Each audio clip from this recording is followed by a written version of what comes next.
A gente cresceu rindo do Plâncton, o fracassado, o nanico, o cara que perde toda semana, apanha do próprio destino e volta pra casa arrastando o que restou do seu orgulho. Ele é a piada mais repetida de Bob Esponja e funciona porque a série te convence, episódio após episódio, de uma coisa muito simples. O balde de lixo não vende nada, ele não funciona, não presta pra nada. E de fato, não vende mesmo. E isso não é a minha interpretação, é o contexto geral. O restaurante aparece vazio em praticamente toda a cena. O próprio Plâncton fala isso em voz alta, várias vezes sem nenhum orgulho. Tem um episódio inteiro construído em cima disso, aquele lá em que ele finalmente ganha um cliente fiel, o Ned, e passa o episódio inteiro se gabando disso pro Sr. Sirigueijo. E aí vem a revelação mais cruel da série. Esse mesmo cara estava sendo pago pela Karen para tentar fazer com que o Plâncton parasse de reclamar que sua vida era sem futuro, que nada dava certo, que seu restaurante era falido e tudo mais. E quando o Plâncton finalmente descobre e entende isso, ele solta a frase que devia ter encerrado esse assunto para sempre. Ele nunca teve um cliente de verdade. Quer dizer, ele até teve. Ele teve um rato, mas o rato estava morto.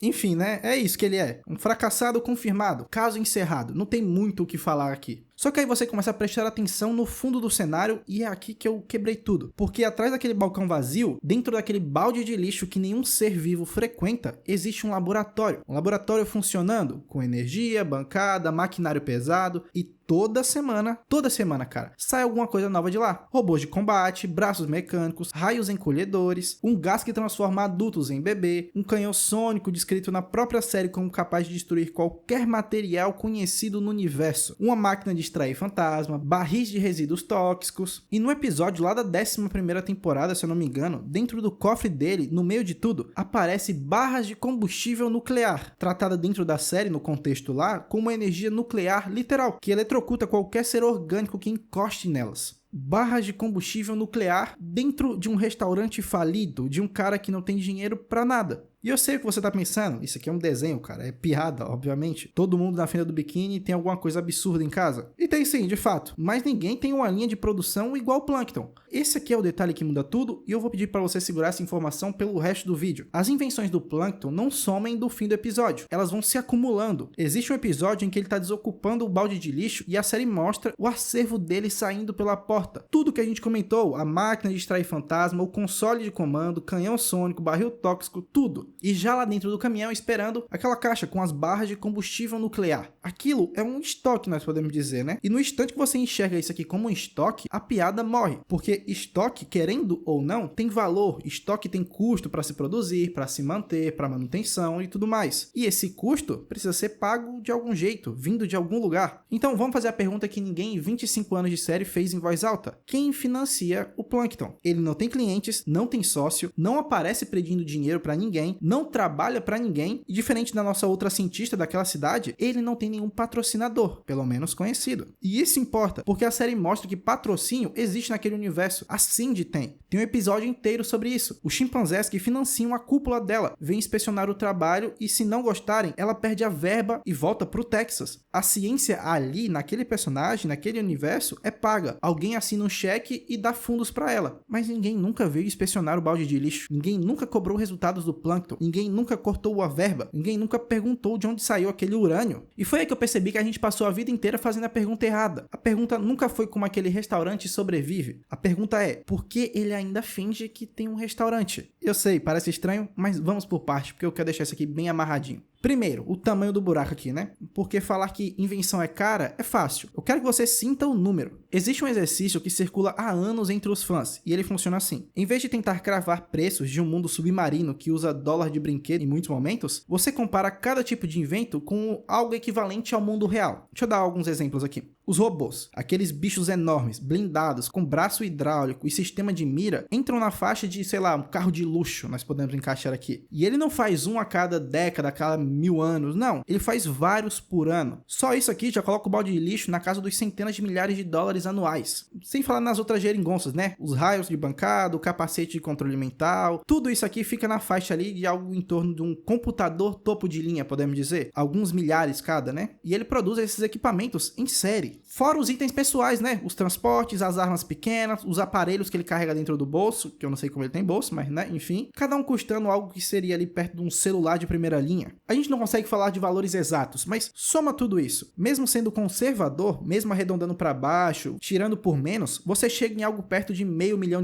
por ano, todo ano, há décadas. E olha, eu não vou fingir que isso aqui é uma ciência exata, obviamente, é uma estimativa, a gente não tem certeza de preço nenhum aqui. Mas o ponto não é a cifra, é a ordem da grandeza, eu acho. Porque mesmo se você dividir esse número por 10, ele continua impossível para um restaurante cujo único cliente, o mais fiel, precisou ser subornado para entrar lá. Então entra aqui a segunda hipótese. E se a comida vender? Só que não como comida. E isso aqui não é um chute meu, tá? A série entrega isso de bandeja no episódio da 9ª temporada. E quase ninguém percebeu que estava assistindo. Plankton está preso lá na cadeia da Fenda do Biquíni. E aí ele descobre que ali dentro ele é visto como uma lenda. Os caras que estavam presos conhecem os planos dele, admiram. E quando ele propõe uma fuga, acontece a cena. Um dos presos diz que eles conseguiriam escapar se tivesse um chum. E o que é esse chum? Na vida real, isso aqui é basicamente uma isca comum utilizada pelos pescadores, composta de pedaços frescos de carne e espinha de peixe, lançada na água e usado para os pescadores pegarem suas presas. E quando esse preso diz isso em específico, os outros concordam, na hora. E aí começa a contar o porquê. Um deles despejou um balde daquilo na própria cabeça para se disfarçar. E o rosto ficou tão deformado que ele passou a se parecer com o Lula Molusco. Nisso ele assustou um caixa e levou o dinheiro para si. Outro cara usava esse chum para fabricar bombas de fedor tão forte que derrubavam todo mundo em volta e roubavam o lugar no meio da confusão. E aí vem a parte que me deixou desconfortável. Plankton, surpreso, pergunta se pelo menos aquilo é bom de se comer. E os presos dizem que não. Cara, presta atenção no que a série acabou de fazer aqui. Ela pegou o produto mais fracassado do universo e revelou que ele tem um mercado importante. Não é correto, né? Mas é importante. Um mercado que funciona exatamente porque o produto é horrível. Quanto pior o chum, melhor a arma. E agora eu preciso te mostrar o episódio que pra mim é a chave de tudo isso aqui. O balde de lixo do nada vira o restaurante mais popular da cidade. E o motivo é ridículo. O Patrick embaralha as letras da placa e cria um slogan sem sentido nenhum. E funciona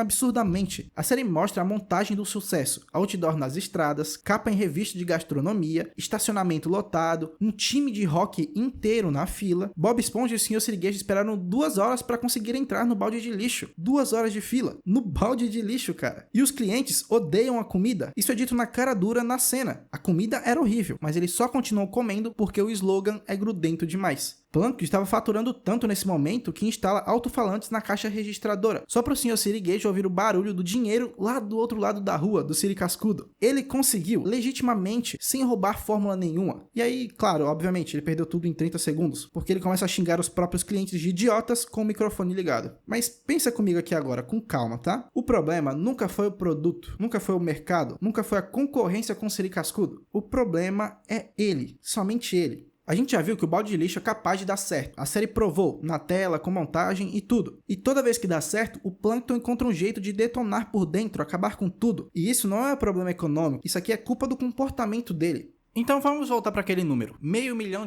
por ano. Porque eu te dei aquela conta na maior naturalidade e você aceitou. E ela tá errada, podemos dizer. Não errada no cálculo, errada na premissa. Todo mundo que tenta explicar o dinheiro do Plankton comete o mesmo erro. Trata ele como um consumidor, como se ele entrasse numa loja de robótica, pegasse os itens necessários e passasse no caixa para pagar tudo, concluindo que ele deve ter alguma fonte de renda secreta. Só que ele não compra nada disso, tá? Ele fabrica. E o teste definitivo disso não é nenhum robô, é a própria Karen. A série é clara aqui. Ele construiu a Karen, ainda criança, e a base dela era uma calculadora e um monte de fios. Tem episódio mostrando ela bebê e ela é exatamente isso. Uma calculadorazinha azul que só sabe dizer olá. E olha onde ela trabalhava antes de virar a esposa dele, podemos dizer. Ela era um sistema de segurança de um ferro velho. Agora, junta isso com o resto. O primeiro restaurante da vida dele, quando ele e o Sr. Sirigueijo ainda eram amigos, ficava dentro de um lixão. O produto que ele vende hoje é o refúgio, o que sobra. E o nome da casa dele é literalmente balde de lixo. Esse cara não tem um fornecedor, ele não tem um apoiador, um empresário por trás. E é por isso que a série nunca mostrou uma nota fiscal, um empréstimo, um investidor, porque não existe nada para financiar. A matéria-prima dele é aquilo que os outros jogam fora. O custo de entrada é 0. O que ele gasta aqui para construir essas máquinas, que a gente acha que ele tem um dinheiro absurdo, é o tempo. E ele tem tempo infinito, porque nenhum cliente nunca entra para atrapalhar ele. E se você acha que isso é conveniente demais, lembra da cena do presídio. Naquele episódio, o Plankton concorda em produzir o chum para os presos. E onde ele produz? Dentro da própria cela, com objetos aleatórios e um vaso sanitário. Cara, a série já mostrou na tela o produto principal dele sendo fabricado numa cadeia, sem equipamento, sem ingrediente especial, sem nada. Aquilo é a prova de que o cardápio do balde de lixo custa exatamente nada. Agora repara na estrutura de custo da vida desse homem, desse ser, né? Ele não paga folha de pagamento porque não tem funcionário. Ele não tem casa porque o quarto dele e o da Karen ficam dentro do próprio restaurante. Ele não paga segurança, pesquisa, assistente, porque tudo isso é a mesma entidade, a Karen. E essa entidade ele montou de graça quando era um moleque. Então, soma tudo isso. Matéria-prima gratuita, mão de obra própria, moradia gratuita, comida de graça. O balde de lixo não é um restaurante quebrado como a gente acha. É uma operação de sucata, rodando com quase nada de gasto. E é por isso que ninguém audita ele, ninguém cobra, ninguém pergunta, porque não tem o que auditar. E é exatamente por isso que os picos de dinheiro dão conta do resto, porque ele não precisa de uma renda constante. Ele precisa de dinheiro de vez em quando para sustentar tudo com o passar do tempo. E a série entrega isso o tempo todo. O boom do restaurante, com filas de 2 horas e capa de revista, a demanda por chum entre os criminosos, que a gente viu no presídio, que com certeza ele abraçou e continuou fornecendo. Ele não vive de faturamento, ele vive com o que sobra. Esse é o cara aqui. Ele pega o que ninguém quis e faz funcionar todo dia, há décadas. Ele é de longe a pessoa mais capaz da finda do biquinho. E a única coisa que ele quer no mundo está trancada num cofre do outro lado da rua, porque é a única coisa que não dá pra catar e fazer. Enfim, se você chegou até aqui, comenta e uma pitada de chum. Obrigado por ficar mais uma vez em uma loucura aqui comigo. Se você discorda em algum ponto, tem alguma outra informação, coloca aí nos comentários que eu quero saber a sua opinião. E é isso. Fiquem bem, bebam água e eu te vejo em uma próxima. Valeu!